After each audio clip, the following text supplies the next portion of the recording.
Banyak orang bertanya tentang keluarga. Apaan sih keluarga? Apalagi di tengah pandemi seperti ini ada banyak orang yang kemudian sulit sekali untuk bisa menemukan keluarga yang sesungguhnya. Bisa deket tapi nggak bisa hadir.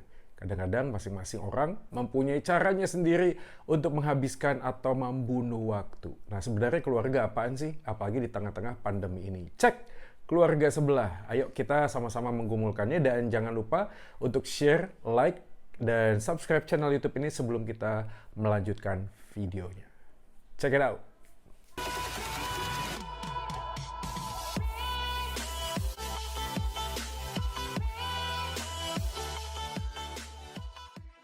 Nah, gue nggak tahu keluarga lu saat ini kondisinya gimana ya, tapi kalau gue inget waktu masa gue pemuda dan remaja, rasanya nggak terlalu nyaman sih ya di dalam rumah itu. Kadang-kadang gue pengennya cabut aja dari rumah, ketemu orang tua juga nggak seneng. Apalagi kalau orang tua udah pergi itu kita seneng banget sih, hore, ya kebebasan.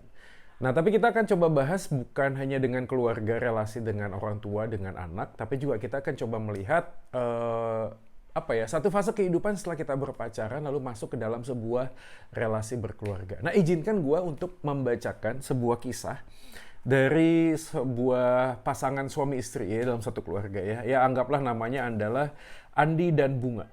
Nah, mereka baru menikah, awalnya mereka menemukan semua solusi nih untuk semua konflik yang terjadi. Ya, ini baru menikah ya kurang lebih katakanlah 5 tahunan lah ya. Karena mereka saling mencintai, mereka saling memahami, jadi masalah apapun rasanya demi cinta lah gue akan jalanin, nih pasti akan ada jalan keluar. Awalnya sih begitu, tapi lama-lama si Bunga istrinya awalnya ini mulai merasa ragu, merasa nggak terlalu nyaman nih sama suaminya si Andi. Lalu singkat cerita dia ketemu sama ibu-ibu yang lainnya, ibu-ibu muda lainnya, mulai nongki-nongki, ngobrol-ngobrol, tanya sana, tanya sini, mulai cek keluarga sebelah. Dan mereka menemukan sesuatu yang amazing, bahwa ada sebuah masalah yang kurang lebih sama yang terjadi di dalam keluarga mereka masing-masing. Apaan tuh? Masalahnya adalah mereka merasa kurang diperhatikan. Mereka merasa suami mereka itu berubah. Mereka kayaknya tuh lebih fokus kepada anak atau kepada pekerjaan. Dan mereka mulai merasa gelisah. Teman-temannya Bunga lalu kemudian mengatakan kepada Bunga, lu jangan mau digituin sama suami lu. Lu harusnya tuh mengambil sebuah keputusan yang begini, yang begitu, dan lain seterusnya. Dan Bunga pun kemudian merasa termotivasi untuk melaksanakan kemerdekaan bagi dirinya sendiri, guys. Akhirnya dia ngajak ngomong sama suaminya si Andi, dan kemudian Bunga pun menyampaikan unek-uneknya. Dia ngomong, kayaknya ada masalah yang kita nggak kelar deh. Ya emang kita udah maafin sih, kita udah selesai. Tapi kok ada yang ngeganjel ya. Terus Bunga pun cerita dengan apa yang dia dengar dari teman-temannya. Dan tentu saja itu membuat Andi semakin marah. Dan dia ngomong, gak bisa gitu dong, semua keluarga kan beda-beda. Lu nggak bisa dong nyamain keluarga kita sama keluarga yang lainnya. Tapi Bunga mengatakan, tapi ini teman-teman kita semuanya. Kita semuanya kan pernah bersama-sama. Masa sih kita nggak bisa mendengarkan apa yang menjadi pengalaman mereka. Nah akhirnya mereka tuh nggak kelar-kelar, guys. Mereka sampai kepada sebuah posisi, situasi yang saling diem-dieman. Ya nggak pernah ngomong-ngomongan lagi. Dan cukup lama. Gua nggak melanjutkan dulu kisahnya, mungkin nanti next sesi kita akan lanjutkan kisahnya. Tapi gue mau berhenti dulu di sini, guys. Artinya pada waktu masuk dalam sebuah pernikahan, ada hal yang mungkin mereka tuh nggak expect, yaitu ada sebuah perubahan di dalam kehidupan suaminya atau istrinya.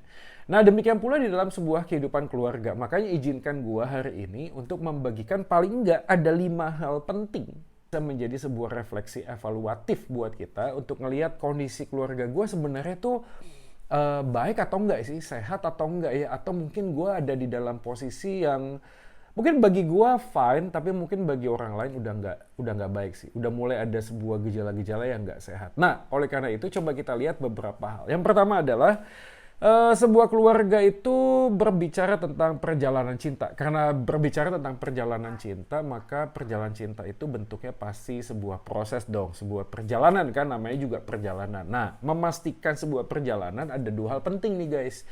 Yang penting adalah lu tahu lu kapan harus memulai dan kapan lu akan sampai ke sebuah tujuan. Namanya juga perjalanan. Kalau perjalanan itu nggak pernah punya sebuah destinasi, itu namanya kesasar.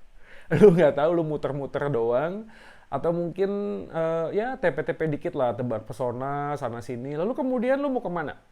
at the end, lu kan pasti harus memutuskan, lu bakal ke kota A, ke kota B, atau ke rumah A, ke rumah B. Eh, Apapun itu namanya, lu harus menentukan dong. Perjalanan cinta itu diawali dengan sesuatu dan nanti akhirnya akan sampai kemana. Nah, untuk bisa memastikan bahwa perjalanan cinta itu adalah sebuah awal dan akhir yang sama, maka lu harus punya sebuah komunikasi. Makanya gue selalu ngomong ya teman-teman sekalian, kalau kita ngomong tentang cinta, susah sekali kalau kita hanya mendeskripsikan itu dengan sebuah perasaan. Nah, buat lo semua yang hari ini lagi bergumul dan mau akan menikah, lo harus pastiin bahwa sebuah perjalanan adalah sebuah proses dan cinta itu adalah sesuatu yang sifatnya tuh dinamis. Jadi nggak bisa lo merasa bahwa ya harus begini terus, harus perasaan begini terus. Kalau lu pacaran aja kan pasti ada naik dan turun ya. Kadang lu males ketemu dia, kadang lu juga pengen hang out sama teman lu, kadang lu pengen me time. Atau mungkin ada juga sebuah situasi lu kangen sama dia, lu pengen ketemu sama dia. Jadi ada sebuah fase-fase kehidupan yang memang itulah yang namanya cinta gitu, selalu bentuknya dinamis. Tapi yang kedua guys, yang jangan lupa adalah bukan hanya tentang sebuah perjalanan cinta, tapi juga ada sebuah perubahan. Nah ini yang kadang-kadang ada banyak orang yang merasa gua nggak akan pernah berubah. Cintaku padamu gak akan pernah berubah, gue akan selalu bersama dengan lo. Itu omong kosong guys, gak mungkin lah ada orang yang gak berubah. Yang gak berubah tuh cuma satu, yaitu Tuhan. Nah, waktu kita ngomong tentang perubahan, banyak orang itu yang gak siap dengan perubahan. Ya, kayaknya kalau kita mau define orang yang gak takut, gak ada sih ya.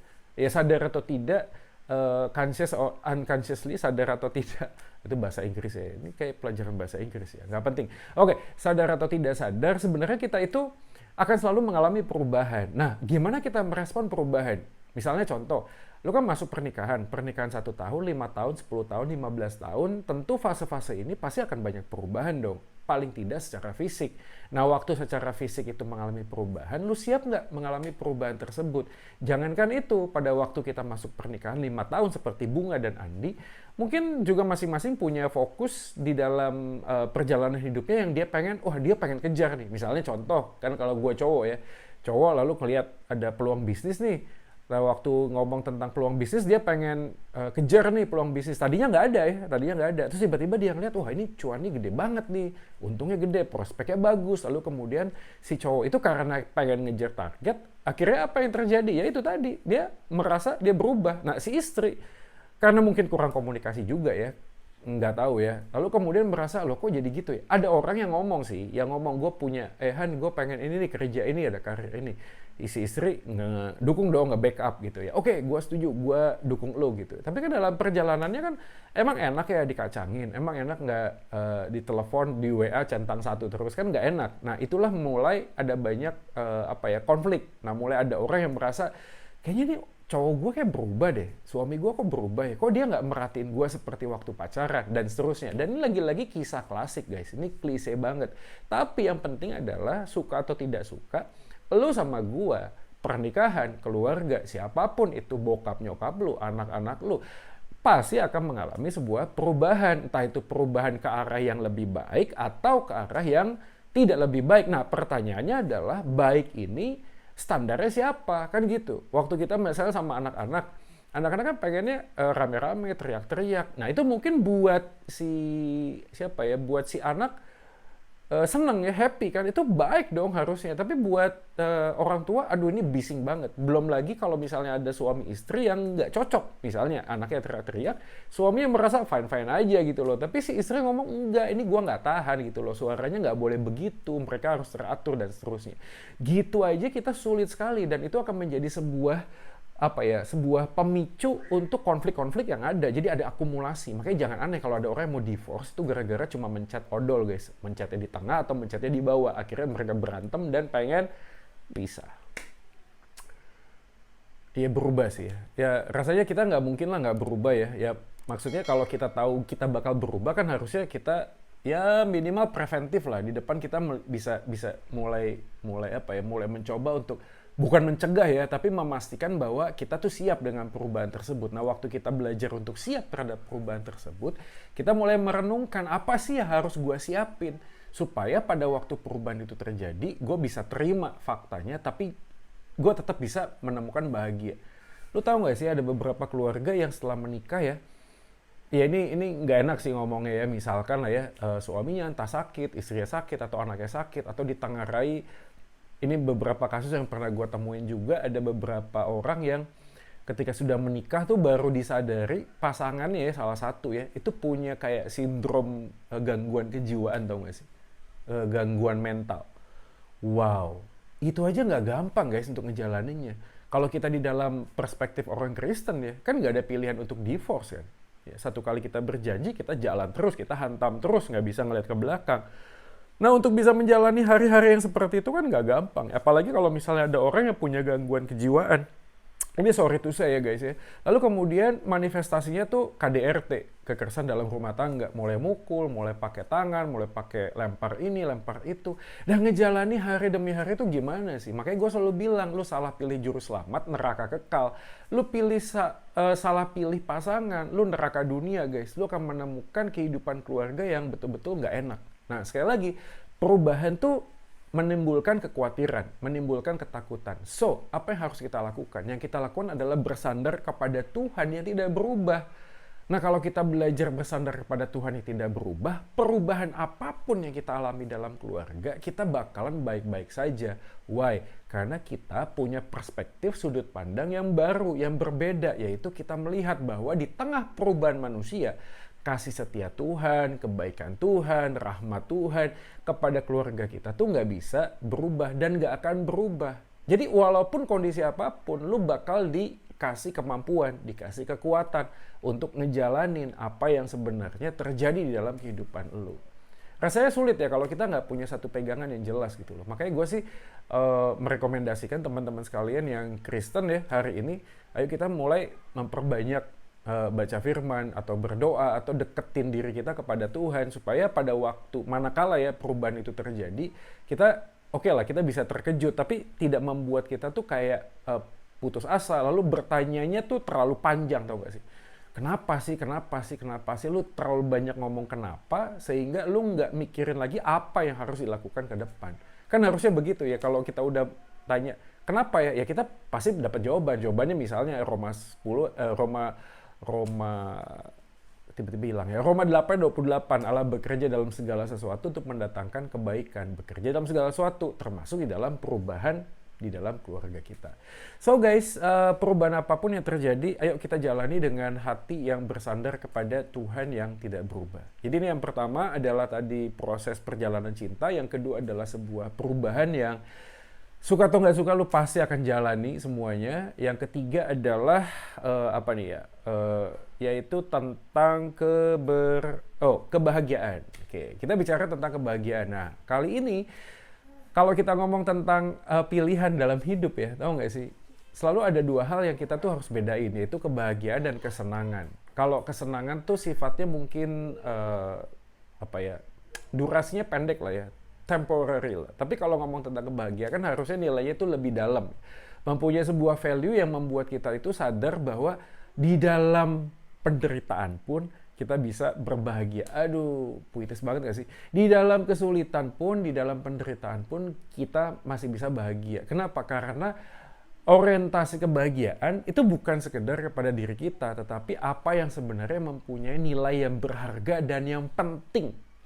So guys, ya, gua mau kasih rekomendasi buat kita semua yang sudah berkeluarga, yang mau berkeluarga, atau kita anak-anak dalam sebuah keluarga untuk redefine what is happiness. Redefinisi tentang kebahagiaan. Membuat sebuah definisi yang menurut gua, menurut keluarga gua, menurut bokap nyokap gua, menurut pasangan gua, inilah kebahagiaan. Karena jangan sampai gini, gue punya pengalaman nih, waktu gue masih anak ya sekarang juga masih anak sih, maksudnya waktu gue masih muda sih, nah sekarang gue juga masih muda sih, cuma bentuknya agak beda, maksudnya ya muda lah, maksudnya gue masih muda, waktu itu 20-an lah ya, usia 20-an, kayak gitu lah ya, lalu kemudian kan mulai ada banyak tuh, ya masa-masa pergaulan remaja lah, mulai ada berantem lah, nantang sini, nantang situ lah. Nah, gue membutuhkan sosok bokap gue. Nah, bokap gue waktu itu adalah seorang pekerja keras. Dia kerja di luar pulau, lalu nggak punya waktu buat gue. Nah, masalahnya adalah gue ngerasa bahagia kalau gue ada backup bokap gue. Tapi karena dia nggak ada, akhirnya gue merasa bokap kemana ya? Tapi waktu berjalan dengan waktu, gue akhirnya paham, maksudnya bokap gue kerja itu juga buat gue tuh bahagia gitu, ngerti gak sih? Dia tuh bukan kerja untuk kesenangan dirinya, dia tuh bekerja banting tulang, jerih payah, itu duitnya semua itu supaya gua tuh bahagia. Tapi nggak matching, nggak kena. Gua ngerasa gua butuh dianya daripada duitnya, tapi bokap gua mikir anak gua tuh butuh duitnya. Kalau dianya mungkin bisa digantiin sama nyokap gua mungkin kayak gitu. Nah, hal-hal yang begitu tuh bisa membuat nggak nyambung, tau nggak sih? Jaka Semu naik ojek, tau nggak nyambung Jack gitu loh. Kita ngomong tentang bahagia, kita berjuang keras untuk membahagiakan seseorang dalam keluarga kita, tapi yang terjadi malah kita kecewa. Kenapa? Karena definisi bahagia kita tuh nggak sama. Kita tuh nggak ketemu, nggak punya satu pemahaman bahagia tuh yang sama. Oke lah, kita kan nggak bisa ngomong sempurna ya, kita nggak bisa ngomong ideal kayak gimana. Tapi paling enggak membuka jalur komunikasi tuh penting banget sih rasanya ya. Jadi kalau lu anak-anak hari ini ya, mungkin lu SMA, SMP, atau misalnya lu university lah katakanlah ya. Ada baiknya kita tuh bisa ngomong juga sih. Ya tentu aja ya, ada waktu yang tepat juga kan. Jadi isi yang benar, waktu yang benar juga. Kita mulai ngomong dong, Mam, kayaknya aku tuh merasa nggak nyaman deh kalau mama tuh ngomong begini, atau mama tuh melakukan ini, atau misalnya papa melakukan ini, melakukan itu. Atau sebaliknya, papa mama juga gitu, bisa panggil anak-anaknya sambil nonton, sambil makan popcorn mungkin, santai-santai, terus kita ngomong. Kayak ada sesuatu deh yang kita harus rubah dalam keluarga kita. Karena gimana pun juga yang awal tadi, perubahan tuh bisa jadi terjadi karena dipaksakan, ya, jadi kita kaget, shock, tapi bisa juga menjadi sebuah inisiatif. Kita bisa jadi satu orang tokoh reformasi. Wah, itu tadi ya, reformasi. Kita merubah sesuatu dalam keluarga kita. Nggak bisa nih keluarga gini terus. Kalau gini terus nih bakalan hancur gitu loh. Makanya gue tetap menyarankan kita baiknya tuh kita punya satu formula bahagia sendiri sih. Nggak bisa kita kayak gini loh. Kayak lu punya satu referensi keluarga X, keluarga Y, keluarga A, keluarga B. Lalu semua keluarga itu lu jadikan standar. Nggak bisa. Kenapa? Karena lu nggak di sana, lu nggak hidup 24 jam bersama dengan orang-orang di keluarga itu. Lu cuma lihat kayak bagian-bagian yang kayak puzzling aja gitu loh. Nah, jadi kalau lu lihat cuma setengah, lalu lu ngelihat, aduh enak ya kalau gue jadi anaknya dia ya, atau gue tinggal di keluarga dia ya. Menurut gue sih nggak fair lah ya. Itu logical thinkingnya aja pasti akan nggak sama gitu loh. Makanya gue tetap punya sebuah tagline gini. Tuhan itu nggak selalu kasih kita yang sempurna, tapi selalu kasih kita yang terbaik. Ya.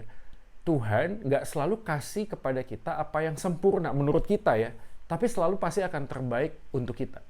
Artinya adalah kalau kita punya papa mama yang nggak cocok sama kita, dan kita merasa banyak kelemahan, kok begini, kok begitu, dan seterusnya, gua nggak jamin kalau lu ganti orang tua pun lu bakal lebih happy sih. Gua nggak jamin sih, dan nggak ada jaminan kayak gitu kan ya.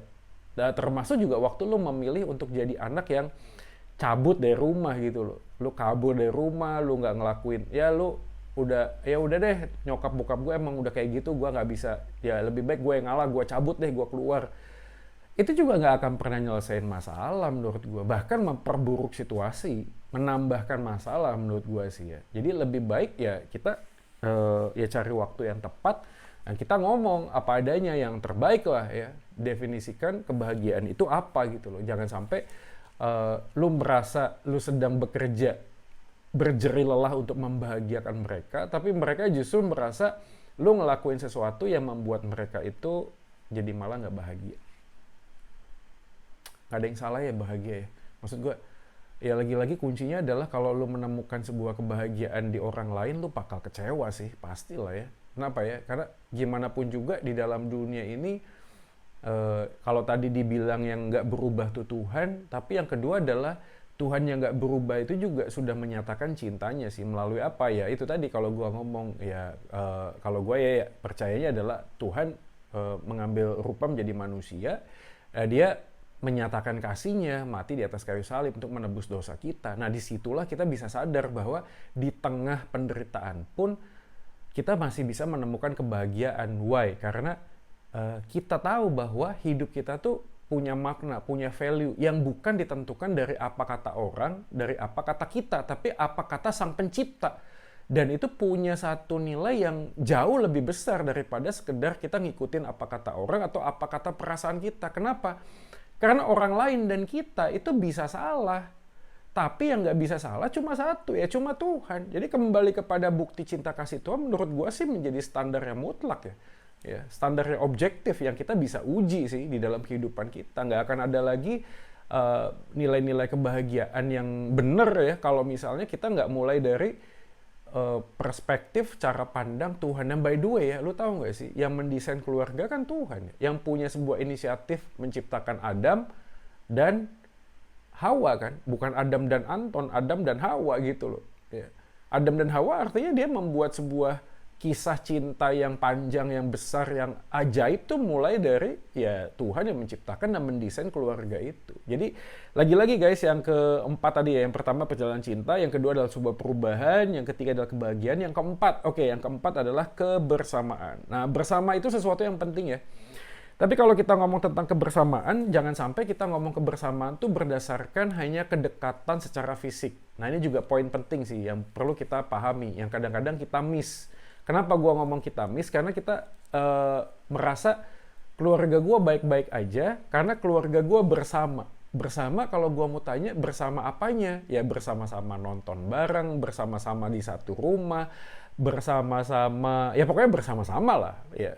Tapi buat gue kebersamaan itu nggak bisa hanya didefinisikan dengan kebersamaan secara fisik, tapi juga secara visi, secara hati. Karena ada banyak anak pemuda atau keluarga yang hari ini bersama dalam satu rumah, dekat tapi tidak hadir, guys.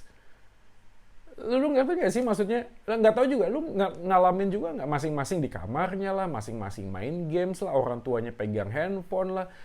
Mereka dekat gitu loh, tapi nggak pernah ngomong, nggak pernah ngobrol, nggak pernah cerita. Nah, apa yang mau diomongin tentang kebersamaan kalau masing-masing mempunyai kesenangannya sendiri-sendiri?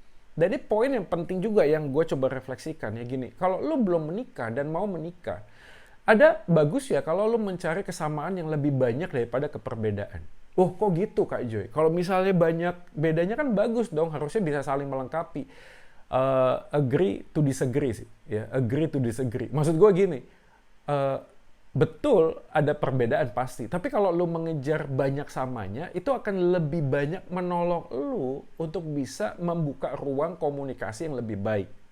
Dan by the way, anyway, dan busway, kesamaan itu jauh lebih penting. Kenapa? Karena kesamaan kita memahami bahwa kita sama-sama manusia yang nggak sempurna, manusia yang penuh dengan kelemahan, manusia yang tidak lebih baik dari yang lainnya, itu kan menjadi standar kita menjalin sebuah relasi, benar gak? Kalau kita nggak punya kesamaan tentang kita ini manusia yang lemah, pasti salah satu akan merasa lebih baik. Dan apa yang terjadi? Yang terjadi adalah ya penindasan dong. Karena gue merasa lebih baik, lu siapa gitu. Kalau lu siapa ya gue, jadi akhirnya menjadi superior. Nah ini menjadi masalah baru kan di dalam sebuah keluarga. Nah ada baiknya kita mencoba untuk memahami kalau bersama tuh bersama apanya. Oke, bersama adalah kita sama-sama menjaga keutuhan keluarga. Nah, itu penting. Jadi kalau sama-sama menjaga keutuhan keluarga, maka konsekuensi dari pernyataan ini adalah kita menempatkan kepentingan orang lain di atas kepentingan diri kita sendiri. Wah, itu gak gampang. Makanya di dalam Alkitab tuh ada tuh satu kisah. Paulus pernah ngomong, hendaklah kamu sehati, sepikir, seperasaan, seperti halnya menyatakan akan kasih Tuhan, seperti halnya Yesus yang telah mengosongkan dirinya menjadi sama dengan manusia, bahkan menjadi hamba yang taat sampai mati. Nah ini teladan yang penting sih menurut gue. Artinya kalau kita tetap kekeh, egois, menempatkan diri menjadi lebih baik dari orang lain, gak punya sebuah kerinduan untuk sama-sama menjaga keutuhan keluarga, maka masing-masing akan mencari panggung. Nah ini repot, begitu mau cari panggung, yang lain disikat. Yang lain, siapa lo di panggung gue? Ini panggung gue yang ngatur. Ya, bokap bisa ngomong gini, gue yang cari duit, gue berhak dong menentukan semuanya. Nyokap lalu datang, lo kalau nggak ada gue, lo ya nggak akan bakalan ada anak-anak, gue udah ngelahirin anak. Ya gue udah ngurusin rumah tangga, kalau nggak ada gue gini, wah datang anak-anak, wah papi mami ini berantem mulu. Kalau gitu kita semuanya cabut deh dari keluarga ini. Nah itu nggak punya sebuah keutuhan usaha untuk menjaga keutuhan dalam keluarga. Nah, menurut gua ada baiknya, penting banget supaya kita tuh bisa ngerti perjalanan ini, memahami bahwa kebersamaan tuh sama-sama menjaga keutuhan keluarga. Bagian yang keempat ini menjadi sebuah refleksi kita sih.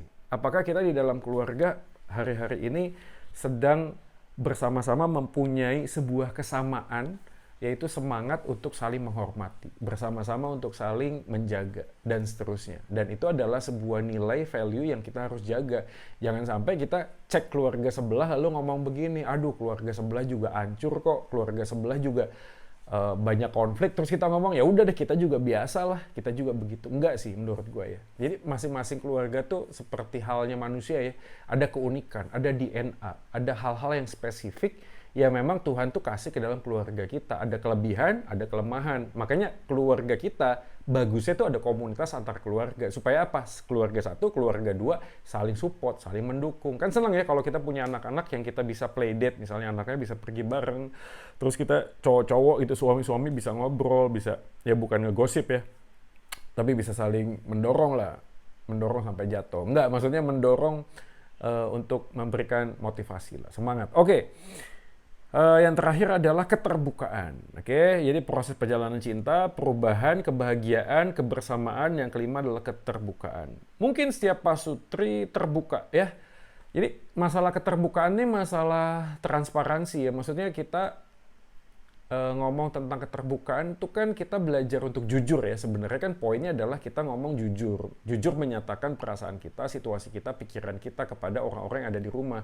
Dan kita merasa aman dan nyaman untuk ngomong tentang apa yang ada dalam isi hati kita. Kita nggak takut dihakimi, kita nggak takut dihukum, kita nggak takut nanti orang menilai kita itu, aduh ngapain sih kok lu ngomong gitu. Nah, kita nggak merasa gitu karena kita keluarga, kita family satu dengan yang lainnya. Tapi masalahnya adalah di dalam keterbukaan ada hal-hal yang kita mungkin juga sulit untuk bisa terbuka. Pertanyaan gini, apakah mungkin ya suami dan istri itu terbuka 100%? Karena di dalam satu studi psikologi ada 4 jendela kehidupan, tahu ya? Jadi jendela kehidupan yang pertama adalah ada satu bagian yang gua tahu, orang lain tahu. Nah, berarti ada sesuatu gua tahu. Oke, gua tuh orangnya gini, orang lain juga tahu, gua orangnya gini. Tapi ada satu jendela yang gua nggak tahu, orang lain tahu. Jadi kalau gua nggak tahu, orang lain tahu, orang lain bisa ngomong ke gua, lu tuh jangan begitu. Nah kita nggak bisa defense, terus ngomong gini, enggak kok gue nggak begitu, waduh ini rusak nih kayak gini. Jendela yang ketiga adalah ada sesuatu yang mungkin bisa terjadi, gue tahu, tapi orang lain nggak tahu, dibalik. Ya. Kalau tadi kan orang lain yang tahu, gue nggak tahu kan, tapi ini gue tahu, dan orang lain yang nggak tahu. Nah ini menjadi problem, kenapa? Karena kita mudah sekali menjadi aktor, tahu nggak sih? Kita mudah sekali pakai topeng, kita merasa hidup kita tuh bisa dijadiin sandiwara atau enggak sih? Kita bisa pura-pura cinta, pura-pura suka, pura-pura bahagia, pura-pura fine-fine aja gitu loh. Lu pernah mabok alkohol gak sih? Gue pernah mabok alkohol nih dulu ya. Bukan sekarang guys. Jadi dulu waktu mabok alkohol itu ketemu sama polisi, ketangkep, terus dibilang, oh kamu mabok ya? Oh, terus gue ngomong, enggak pak, aku nggak mabok. Nah biasanya dulu polisi tuh suruh jalan kan, ayo jalan gitu ya. Nah jalannya tuh kan miring gitu. Tapi gue sambil ngomong, enggak kok pak, aku nggak mabok. Tapi jalannya tambah lama tambah miring gitu. Nah itu sebuah gambaran sebenarnya ya, mulut dan perilaku itu nggak integral, nggak sama gitu loh. Akhirnya apa? Ya itu tadi pura-pura. Nah banyak orang kalau ditanya, apa kabar brother gitu ya, jawabannya adalah, gue baik-baik saja. Tapi dalam hati ngomong nggak baik sih sebenarnya. Cuma pura-pura ngomong baik-baik aja gitu loh. Kita nggak terbuka akhirnya. Nah karena kita nggak ngomong terbuka, akhirnya membuat orang lain juga nggak tahu apa yang kita alami. Nah itu jendela yang berikutnya. Tapi ada jendela yang berikut yang lebih paten banget guys. Apa tuh? Gua nggak tahu, orang lain nggak tahu, tapi Tuhan tahu. Nah disinilah sebenarnya poinnya pada waktu kita ngomong tentang keterbukaan. Apa sih maksudnya? Maksudnya gini, selama kita menyembunyikan sesuatu, atau kita merasa kita tidak sembunyikan, tapi kita merasa gua baik-baik saja, ada baiknya kita mengambil waktu dan seperti Alkitab ngomong, tanya sama Tuhan, selidikilah aku, ujilah pikiran-pikiranku. Karena ada bagian tepat di dalam kehidupan manusia, yang sadar atau tidak kita pegang, kita anggap itu sesuatu yang benar, dan orang lain pun nggak bisa melihat itu, kita keep. Bahkan kita sendiri juga nggak sadar kita melakukan hal itu. Tapi waktu kita tahu Tuhan ngomong sama kita bahwa ini nggak benar, Tuhan menyingkapkan itu. Nah, itu pentingnya di dalam sebuah keluarga, yaitu relasi di dalam Tuhan, supaya keterbukaan suami istri, orang tua dengan anak, itu bisa sungguh-sungguh di dalam terang kebenaran firman Tuhan. Kalau enggak, keterbukaan, ujung-ujungnya bisa saling melukai. Karena lu terbuka begini, karena lu ngomong begini, ada orang yang merasa, oh gitu ya orangnya ya. Gue udah begini, gue udah begitu, kok dia begitu sih. Nah, akhirnya aja sebuah kekecewaan. Kenapa? Karena keterbukaannya tidak didasarkan di dalam sebuah sudut pandang yang benar. Tapi kalau kita tahu ya, kita mau terbuka, kita ngomong, "Pak, aku sebenarnya nggak suka sama papa. Aku sebenarnya nggak suka sama situasi ini." Nah, motivasi kita dan dorongan kita melakukan dan menyatakan hal itu berdasarkan kepada sebuah kerinduan supaya keluarga kita itu utuh. Artinya apa sih? Artinya kalau kita ngomong terbuka dan respon orang lain kepada kita itu negatif, tidak bisa menerima, jangan ngamuk. Maka itu tadi gue bilang, begitu kita ngomong terbuka dan kita melakukan respon negatif, di dalam terang kebenaran firman Tuhan, kita tanya, selidiki aku, ujilah aku. Jangan-jangan waktu kita ngomong tentang keterbukaan di dalam keluarga, kita ini sedang pegang berhala. Berhalanya apa? Egoisme. Berhalanya apa? Harga diri kita. Berhalanya apa? Identitas diri kita yang nggak jelas. Dan kita merasa nggak bisa gitu loh menerima sebuah kesulitan dan kekurangan di dalam kehidupan kita. Kenapa? Karena kita ditempatkan dalam sebuah keluarga yang mungkin saja ya anggota keluarga dengan yang lainnya itu menyimpan sesuatu juga yang tidak terbuka. Contoh deh misalnya, gue punya pengalaman kan, gue pernah cerita juga waktu itu kan, gue sama abang gue pernah, sekali lagi ya, gue merasa dibandingin. Tapi sebenarnya kalau hari ini gue tanya nyokap gue, enggak. Nyokap gue sebenarnya punya semangat untuk memotivasi gue. Tapi kenapa kalau gue menerimanya tuh negatif, gue merasanya tuh gue dibanding-bandingin. Nah itu tadi, karena keterbukaan gua ngomong bahwa gua jangan dibandingin, itu ternyata membuat sebuah respon kepada gua untuk merefleksikan, jangan-jangan gua sendiri yang terlalu bengal, gua sendiri yang merasa sombong, gua sendiri yang merasa gua terkompetisi sama abang gua. Padahal enggak gitu loh dalam keluarga. Karena memang kan masing-masing dikasih kemampuan dan talenta yang berbeda, betul nggak? Jadi siapapun kita hari ini guys, di siang hari ini, yuk kita luangkan waktu sejenak untuk memastikan bahwa keluarga adalah sebuah perjalanan cinta kasih, jadi sebuah proses. Keluarga juga bicara tentang sebuah perubahan, so prepare yourself. Keluarga juga bicara tentang sebuah kebersamaan, so together we stronger. Ya. Keluarga juga bicara tentang apa tadi ya? Tentang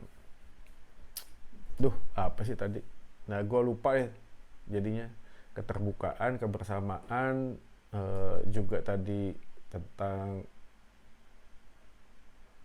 tahu deh. Ya itu tadilah pokoknya ya. Itu membuat kita tuh kemudian bisa menjalani kehidupan keluarga ini dengan lebih baik sih. Coba gue lihat sih tadi apa sih. Ya, keterbukaan, kebahagiaan, jadi perjalanan proses cinta, perubahan, kebahagiaan, kebersamaan, dan keterbukaan. Ya, kiranya apa yang kita sharingkan pada siang hari ini berfaedah dan bermanfaat buat teman-teman sekalian.